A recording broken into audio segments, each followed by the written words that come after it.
we ready to go? Yep. Let's do it. We've got Joel, and it's a relatively short prophecy. And I mentioned last week that Joel, the EL, is Hebrew for God. All words that end in EL are related to God. Emmanuel is God with us. So if you see Bethel, God's with Beth, whatever Beth means. Beth is a home. Okay. So whenever you see a name like Joel, that means it's related to God. And in this case, the first two letters combined, they combine the covenant name of God, which was Yahweh. And of course, they never say Yahweh, because if you know the name of someone, that gives you a relationship with that person that's not realistic. So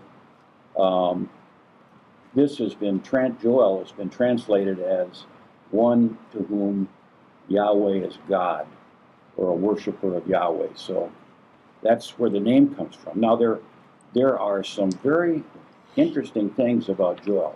One, the exact dates of his ministry are not clearly specified.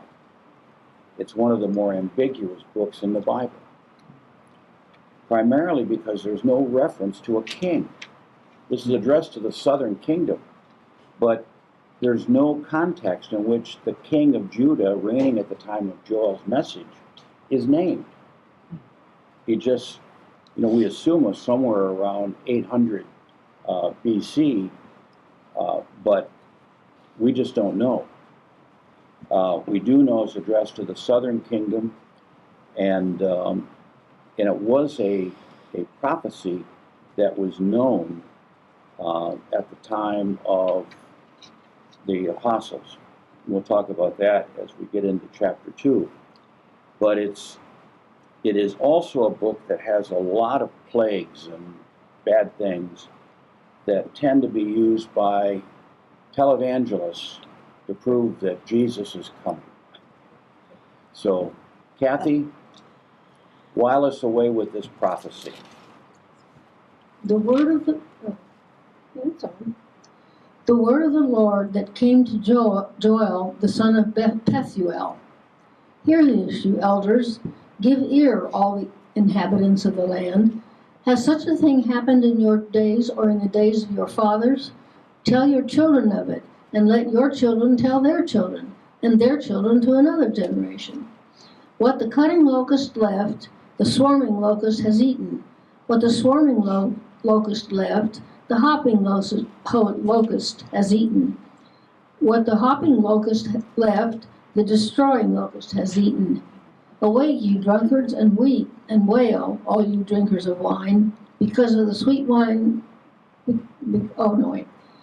Awake, you drunkards, and weep, and wail, all you drinkers of wine, because of the sweet wine, for it is cut off from your mouth. For a nation has come up against my land, powerful and beyond number. Its teeth are lion's teeth, and its fangs of a lioness. It has laid waste my vine, and splintered my fig tree. It has stripped off their bark and thrown it down. Their branches are made white. Lament like a virgin wearing sackcloth for the bridegroom of her youth. The grain offering and the thank offering are cut off from the house of God. The priests mourn, the ministers of God, of the Lord. The fields are destroyed, the ground mourns because the grain is destroyed. The wine dries up, the oil languishes. Be ashamed, O tillers of the soil. Wail, O vine dressers, for the wheat and the barley, because the harvest of the field has perished. The vine dries up, the fig tree languishes. Pomegranate, palm, and apple, all the trees of the field are dried up, and gladness dries up from the children of man. Okay, let's pause there for just a minute. I've never heard of 4 different classes of locusts. Me either, but that was interesting. Yes. The message says What the chewing locust left, the gobbling locust ate. What the gobbling locust left, the munching locust ate. What the munching locust left, the chomping locust ate. So what there's ravaged the countryside. yeah, yeah. The They didn't stop. the locusts stripped the land. I mean, I that, have a footnote that says that these terms are used as names for locusts, perhaps in successive swarms, rather than 4 different types. Yeah. The right. same locust 4 different times. Yeah, the Hebrew word that's used there for chewing locusts or gobbling locusts is kind of ambiguous. And it rather than having 4 unique types of locusts, he may have meant there were 4 plagues. 4 times the locust came. But it's more fun to read it when you say the chewing locust, the gobbling Oh, locust. yeah. Makes you want to get out a science book and look at all the different, what they all look Yeah. like. That's right. We can always Google it and find out. Yes. If you get it on the internet, it's gotta be true, right? That's right. No. But things were really desolate. Now, is this the first plague of locusts that we have in Scripture? No, that was Pharaoh. Yes. Um, God brought that on Pharaoh, I think there were 12. 10. Was it 10? By 10 you get 2 extra. There were 10 plagues that hit, and one of those plagues were the locusts. God didn't have to use chewing, gobbling, munching, and chomping locusts. They wiped everything out. But Well, sometimes when you hear about these swarms wrecking a crop, and they may sort of generally think of them as locusts, but if you see a picture, they're actually look like giant grasshoppers, Locusts are, I think, in the grasshopper family. and Yeah. different from what I call a cicada. yes, No, they're That not kind of cicadas. locust. yeah, cicadas don't go munching. They don't eat anything. But they I think just- some of them have come out of their hole Well, they come out of the ground. every 17 7 years or something. Yeah, they come out of the ground and just make a Yes. horrible sound. They'll Yeah. sing to you. Yeah, Then I'm not- They echo leave each those other. little shells Yes. on the tree. and then they When they shed their shell. they breed and go back in the ground. So, but anyway, like here a very exciting life. now we did have locusts. Remember the Mormons had to deal with locusts. But it sounds like the vines have dried up. The priests had no bread, no wine. They couldn't make a sacrifice. And of course, if the crops dry up, what does that affect? The The animals. the animals, and that affects the sacrifices. Yes. Mhm. So food was. Well, the food thing affects the humans too. Yes, that's what I mean. If when there's no food, there's no crops, there's no They meat. could just go to Kroger or You would think so. Costco or something. They can't go to Giants if they're under 16 without a parent at night. I don't know if you all read that, but Giant is a big grocery chain out east, and they're now forbidding children under the age of 16 to go to the grocery store unless they have a parent after 6 o'clock at night. I don't. Why? I'd say it's a 16-year-old you might not want to let in the store. Yeah, that's what they say. 16-year-olds and under, they can't come in without a parent, and they can't bring a bag in with them because they're going in and filling their bag. Shopping. Yeah. Shopping. Yeah. So Well, they always show these little. It's okay Can you if I see it. identify this man or this woman on Yeah. Facebook? yes, And It's okay if I sing. Whatever they're Oh, yeah, using for a senior. camera, they might as well snip the picture because it's just this little vague blob. Yeah. Go back to Joel. I always Okay. hope I don't see. let's go somebody back. The call to lamentation.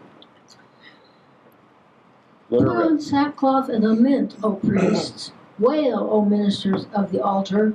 Go in, pass the night in sackcloth, O ministers of my God, because grain offering and drink offering are withheld from the house of your God. Consecrate a fast, Call a solemn assembly. Gather the elders and all the inhabitants of the land to the house of the Lord your God, and cry out to the Lord. Alas for the day of the Lord is near, and as destruction comes from the Almighty, it comes. What? And as destruction comes from the Almighty, it comes. Is not food cut off before our eyes, joy and gladness from the house of our God? The seed shrivels under the clods, the storehouses are desolate. Excuse me. The granaries are torn down because the grain has dried up. How the beasts groan. The herds of cattle are perplexed because there is no pasture for them. Even the flocks of sheep suffer. To you, O Lord, I call, for fire has devoured the pastures of the wilderness, and flame has burned all the trees of the field. Even the beasts of the field pant for you, because the water brooks are dried up, and fire has devoured the pastures of the wilderness. Okay, Sounds kind of familiar in the Midwest, yes. especially in my friend in San Antonio. It's just horrible down there. Things are burned up and dead, and no water in the lake. You know. Yeah, when the weather changes, it's not good. And this wasn't good for the people of Israel. And Israel, I should say Judah, because this is the southern kingdom prophecy. And verse 14 says, declare a holy fast, call a sacred assembly, summon the elders and all in the land. Well, it's not going to be hard to fast because there's no food. Yeah. And again, you notice he's not talking about a king. No mention of, who the king was and what the king might have done. So let's go and take a look at the army. The day of the Lord. You call it the day of the Lord? That's what my Bible says. Chapter 2, you mean? Really? Yes. The International Version says an army of locusts, and in the Message it says the locust army. So, Chapter 2, well, blow a trumpet in Zion, sound an alarm on my holy mountain. Let all the inhabitants of the land tremble, for the day of the Lord is coming. It is near, a day of darkness and gloom, a day of clouds and thick darkness. Like blackness there is spread upon the mountains a great and powerful people. Their like has never been seen before, and nor will it be again after them, through all the years of all generations. Fire devours before them, and behind them a flame burns. The land is like the field garden of Eden before them, but behind them a desolate wilderness, and nothing escapes. The appearance is like the appearance of horses, and like war horses they run. As with the rumbling of chariots, they leap on the tops of the mountains, like the crackling of a flame of fire devouring the stubble, like a powerful army drawn up for battle. Before them peoples are in anguish, and all faces grow pale. Like warriors they charge. Like soldiers they scale the wall. They march each on his way. They do not swerve from their paths. They do not jostle one another. Each marches in his path. They burst through the weapons and are not halted.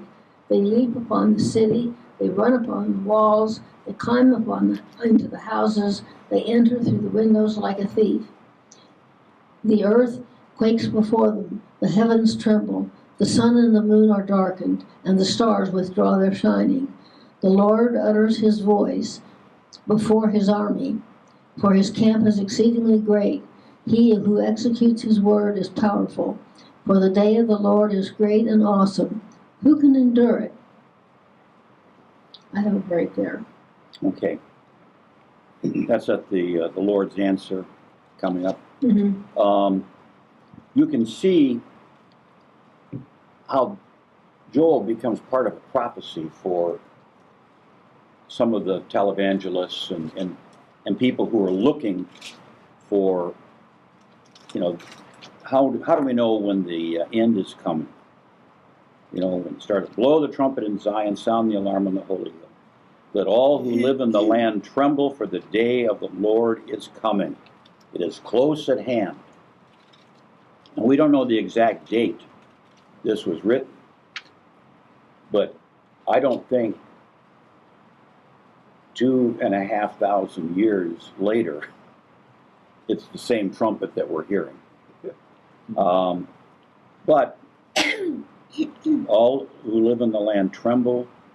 A day of darkness and gloom, a day of clouds and blackness, like dawn spreading across the mountains, of a large and mighty army comes, as such as never it was in ancient times, nor will be in ages to come.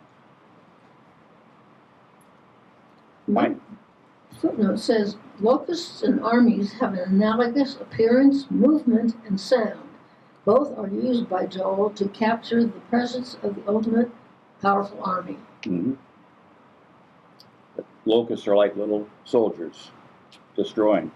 Verse 3 says, before them fire devours, behind them the flame blazes. Before them is the land like the Garden of Eden, behind them a desert waste. Which is, I'm going to sneeze here.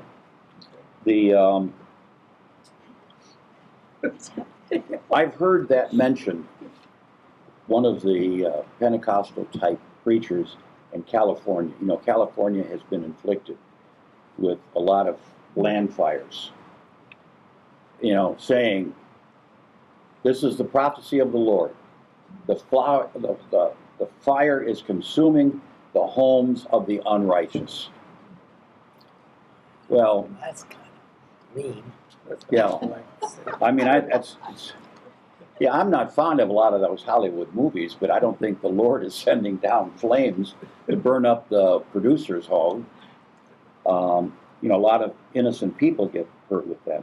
I do like the analogy that before them the land is like the Garden of Eden, behind them is a desert waste. Mine says Death Valley. Yeah, that's a beautiful imagery. You know, you look and you see the Garden of Eden, and behind you, it's waste. As one of the candidates for president would say, before you is what's before you, but behind you is what could have been. But it's still before you. Yeah, had it still been before you. It's just, here we have this wonderful imagery of the Garden of Eden. A story that begins Scripture, in effect. I mean, it's in chapter 2, but where everything is wonderful, but what happens?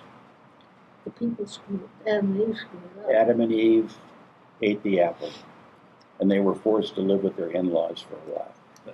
I mean, You should be teaching us when we're like 12 or 14 because, adolescents are kind of odd about Sunday school. yeah. I think you could keep their attention. You got to remember, I taught economics for 26, 27 years. If you're not entertaining, they're sleeping. No.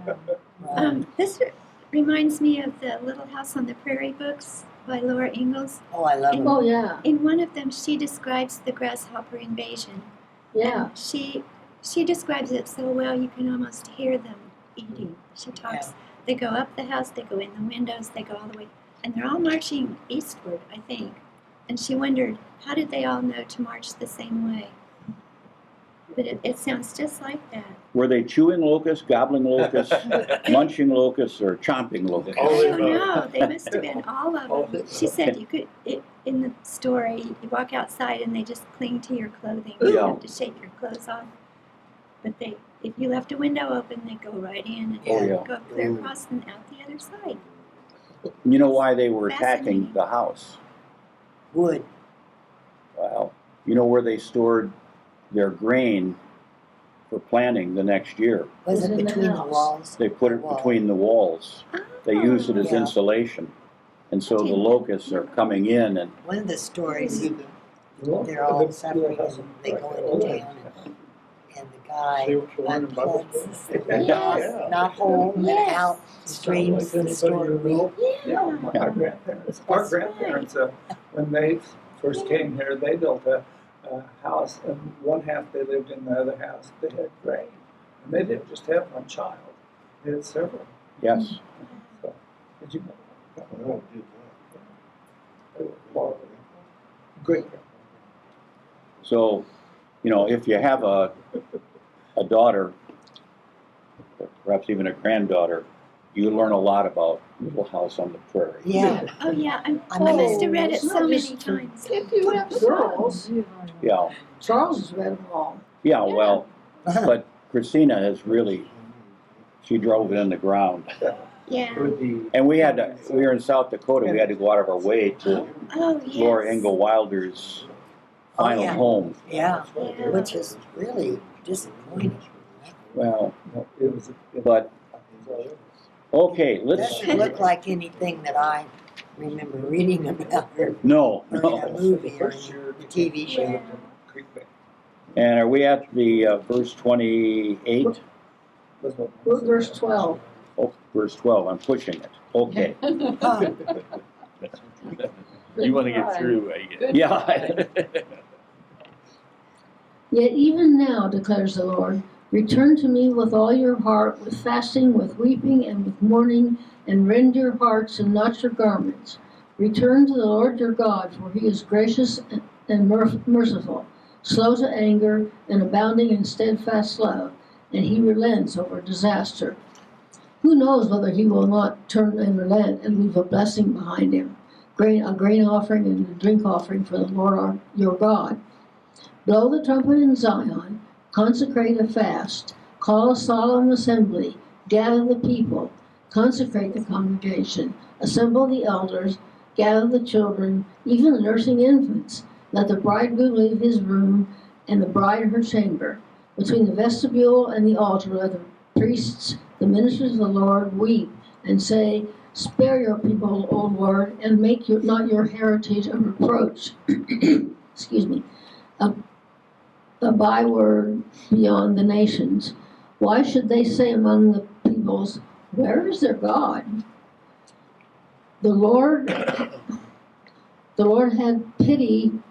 The Lord became jealous for his land and had pity for his people. The Lord answered and said to his people, behold, I am sending to you grain, wine, and oil, and you will be satisfied, and I will no more make you a reproach among the nations. I will remove the northern far from you and drive him into a parched and desolate land, his vanguard into the eastern sea, and his rear guard into the western sea. The stench and foul smell of him will rise, for he has done great things.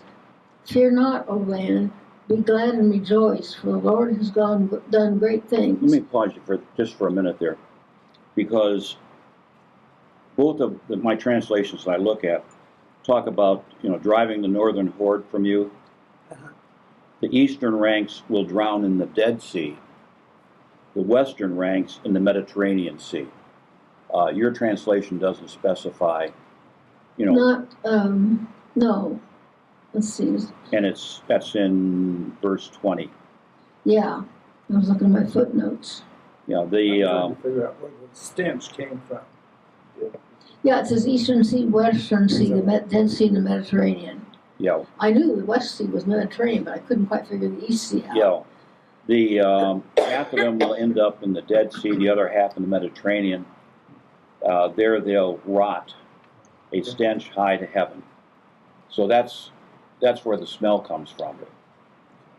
What did you say the Eastern Sea was called again? The Dead Sea. But he's not talking about grasshoppers or locusts now. No, No, he's talking about an army. he's talking about the Pagans. the Lord said, I am sending new grain, new wine, and olive oil, enough to satisfy you. So he's going to drive the northern horde. So the northern horde was coming down From on, Israel?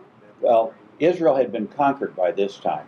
We think that Israel has fallen to the Babylonians or you know, the Assyrians, and so the prophecy is when they they're going to try to take Judah. I'm going to drive half of them into the Dead Sea, the other half in the Mediterranean Sea. And it says, surely he has done great things. Do not be afraid, land of Judah. Be glad and rejoice. Surely the Lord has done great things. Okay, continue with verse 22. Yeah. Fear not, you beasts of the field, for the pastures of the wilderness are green. The tree bears its fruit, the fig tree and the vine give their full yield. Be glad, O children of Zion, and rejoice in the Lord your God, for he has given the early rain for your vindication. He has poured down for you abundant rain, the early and the latter rain, as before. The threshing floors shall be full of grain, the vats shall overflow with wine and oil. I will restore to you the years that the swarming locusts has eaten, the hopper, the destroyer, and the cutter, my great army which I sent among you. You shall eat in plenty and be satisfied, and praise the name of the Lord your God, who has dealt wondrously with you. And my people shall never again be put to shame. You shall know that I am in the midst of Israel, and that I am the Lord your God, and there is none else. And my people shall never again be put to shame. And it shall come to pass afterward that I will pour out my spirit on all flesh, and your sons and your daughters shall prophesy, your old men shall dream dreams, and your young men shall see visions. Even on the male and female servants in those days I will pour out my spirit. And I will show wonders in the heavens and on the earth, blood and fire and columns of smoke. The sun shall be turned to darkness, and the moon to blood, before the great and awesome day of the Lord comes. And it shall come to pass that everyone who calls on the name of the Lord shall be saved. For in Mount Zion and in Jerusalem there shall be those who escape as the Lord has said, and among the survivors shall be those whom the Lord calls. Okay. That piece in there is verse 28. Hold on with that. Want to point out, you can see this, the sun will be turned to darkness and the moon to blood. I think we just had a blood moon. What we call a blood moon, yeah. Is that a blood? But you know, They call part of one of them the blue moon. So I always, every time I go out to see this giant, I know it means it's big, but I'm waiting for the bluish cast, and it has nothing to do well, you know with what a blue moon means? it. Once in a blue moon, rarely does the full moon come on the certain day. It's 2 full moons within a month. Oh, okay, And the second one is called a blue moon. yeah. Well, No. I feel like a fool because I've probably even told school kids there's going to be a blue moon tonight. You probably told him Washington had wooden teeth. Yeah. Oh, And he yeah, chopped down that's a cherry tree. That's a given. Now, we wonder how popular was Joel. Well, Yeah. we've read part of this in Acts. Mm-hmm. If you look in Acts chapter 2, starting at actually verse 16, this is Peter's address to the crowd. No, this is what is spoken by the prophet Joel. In the last day, God says, I will pour out my spirit upon all people. Your sons and your daughters will prophesy. Your young men will see visions. Your old men will dream dreams. Even on my servants, both men and women, I will pour out my spirit in those days, and they will prophesy. I will show wonders in the heavens above and signs in the earth below, blood and fire and billows of smoke. The sun will be turned to darkness, the moon to blood, before the coming of the great and glorious day of the Lord. And everyone who calls on the name of the Lord will be saved. So, obviously, What verse was you after? I think verse 26 is just like the Amen chapter, the Amen verse to this whole chapter. 26 in Joel, Yeah, I think it's just beautiful. you will have plenty to eat until you are full, Uh-huh, and you will praise the name of the Lord your God, uh-huh. who has worked wonders for you. Will never be put to shame. Never will my people be Talk be about shamed. Positive. Yes. So we know that at least Peter was aware of Joel's prophecy, and he stated it there in chapter 2. But, you know, I have heard, I don't know, I'm sure some of you must have heard, that, you know, the sun will be turned to darkness, the moon to blood, before the coming of the great dreadful day of the Lord. Everyone who calls the name of the Lord will be saved. I will pour my spirit on that in those days. I will show wonders in the heavens and on earth, blood and fire and billows of smoke. Well, wonders in the heavens and the earth could be a asteroid shower, shooting stars. We just had that one, Perseid. the Perseus, yeah, comets, you know, that came through and filled the sky. So you can see there are a lot of people who were saying, hey, I know what that means. Yeah. That means the Lord's coming. Well, they were aware of the heavens way back. Yes. Weren't they watching TV like we do? Yeah. Inside. Ignore all that stuff. No, they saw a lot of wonders That we don't see. are Yeah. aware of in our Yeah. society. You know, they lived by what was happening in the heavens. They knew that some things were happening. You know, it's like when the moon gets in front of the sun. Eclipse. Eclipse. Lunar eclipse. Yeah, when you have an eclipse. You know, they were seeing eclipses didn't start when Amazon sold eclipse glasses. Oh. Eclipses have been going on forever. And imagine how Egyptians tracked scary it them. would be without any science to go with it. Yeah, all of a sudden when the the world goes becomes black. dark. And I know there are some theologians and scientists who said, we think that's what happened when Jesus was crucified. They said a darkness came over the land.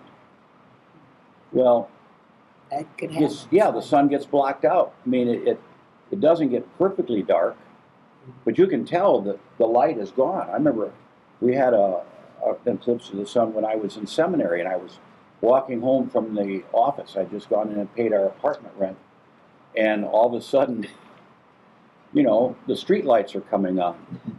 And I thought, well, I'll bet this is what people saw at the crucifixion. That doesn't mean, it doesn't take anything away from the crucifixion. It just says, Helps explain that. you know, that's an explanation. It's possible. Yeah, and certainly when can God do put what the he heavens wants. in motion, He made eclipses. So, you know, when we too often, I think, discount science when we should embrace science and say, hey, I understand why the world went dark. Now, there are things I in that crucifixion, I'm not sure I understand. The curtain in the temple being torn. You know, I mean, that's the hand of God working in a different way. But when we see some of these prophecies, we have to be careful. You know, 800 BC, 2024 is a long ways from what Joel's prophesied. And I really think that when you go back and start trying to proof texts today based on ancient texts, it makes me a little nervous. But also everything that has happened will happen again. And Yes, history repeats itself in some form. yes. Now, I'm going to suggest that, Kathy, let's read chapter 3, and yes. Yeah, I had an interesting footnote, but the outpouring of the Spirit predicted by Joel, it actually occurred at Pentecost. Yeah. That's when the outpouring of the Holy Spirit Yes. occurred. It was No. at Pentecost. Yes. Mm-hmm. And So- they didn't have the outpouring of the Spirit back in those days. That's right. So that's a prophecy to something that happened basically 800 years later. And when we get into Amos, we'll also run across that passage that said, but thou, O Bethlehem, though you be less, of all the cities, unto you will be born a Savior. There's another verse in here, or part of a verse, that's very familiar to me. In 13, it says, return to the Lord your God, for he is gracious and merciful, slow to anger, and abounding in steadfast love. Yes. That's, again, one of the prophets in the Old Testament stole from the Book of Common Prayer. Is that, mine says that's in Exodus. Is that right, Kathy? Hmm? Is that, my Bible alludes to Exodus for what you just read. 13. Which would make sense to me. Mine doesn't say anything about that. It doesn't mean you're wrong, it's just Yeah, Bible right. doesn't happen to say it. Different Bibles say different things in their Yeah. footnotes. Yeah, But- exactly. But remember, a lot of prophets have said, return to the Lord. He is gracious and compassionate, slow to anger, and abounding in love. He relents from sending calamity. That was the same thing we found in Hosea. That Hosea believed that God was willing to forgive, and God always forgives completely. So, he's gracious and compassionate. He's slow to anger. I mean, my God, look at those Israelites. All the stuff they did. Just in that 40-year journey. I just remember that, when people said, well, we don't have any food, we'd have been better off staying in Egypt. I can just picture God going, son of a, what do I have to do for these people? So he gave them manna. No sooner they get manna, they go, we're thirsty. And God goes, oh, son of a. Okay, Moses, tap your staff against the rock.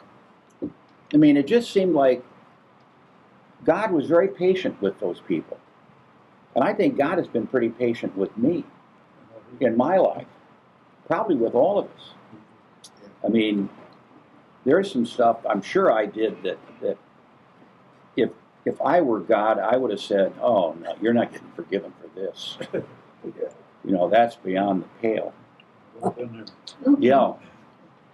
And also in verse 25, that I will repay you for the years locusts have eaten, the great locusts young. I have a footnote that says the precise meaning of the 4 Hebrew words used here for locusts is uncertain. So again, are they the munching locusts, the devouring locusts?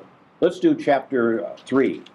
Can you tell me, maybe I'm just missing it, is there a estimation of how long all this horror went on? How many years? Not sure. I don't think we really know how long.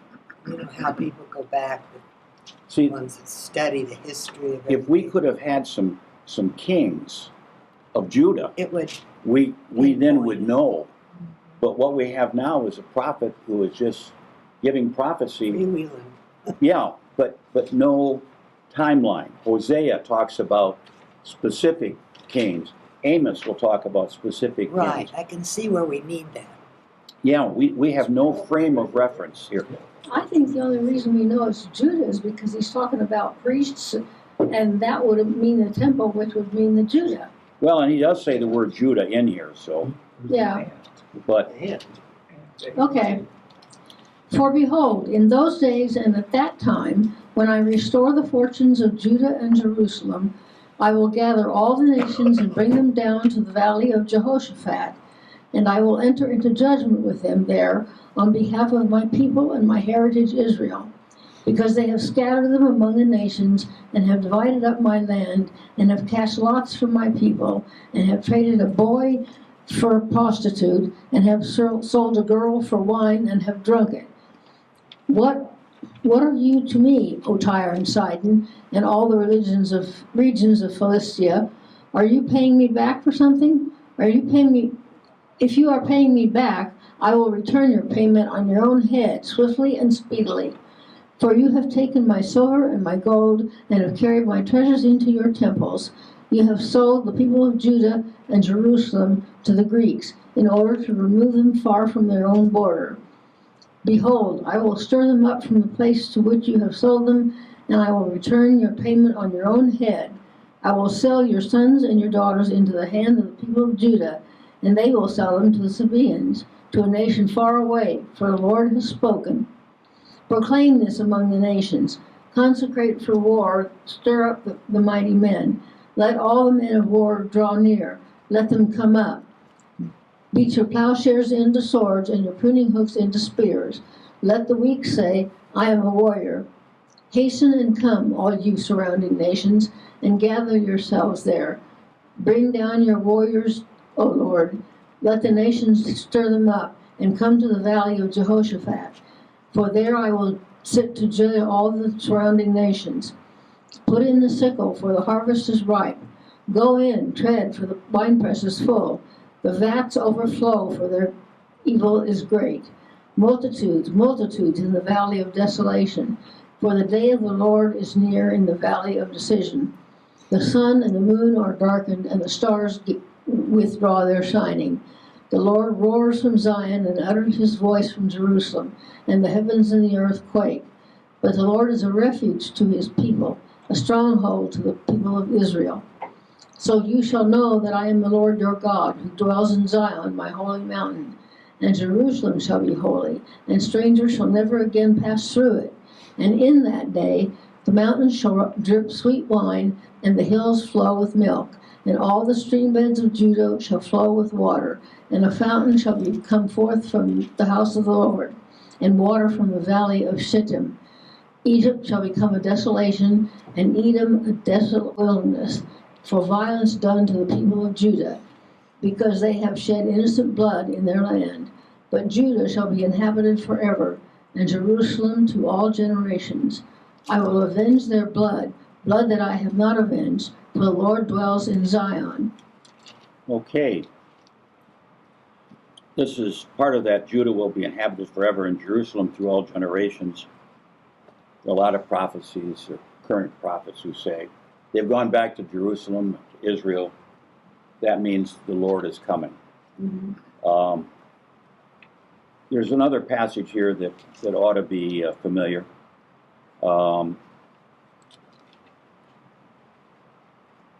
Beat your plowshares, beat your beat your plowshares. plowshares into swords and your pruning hooks into spears. Yeah.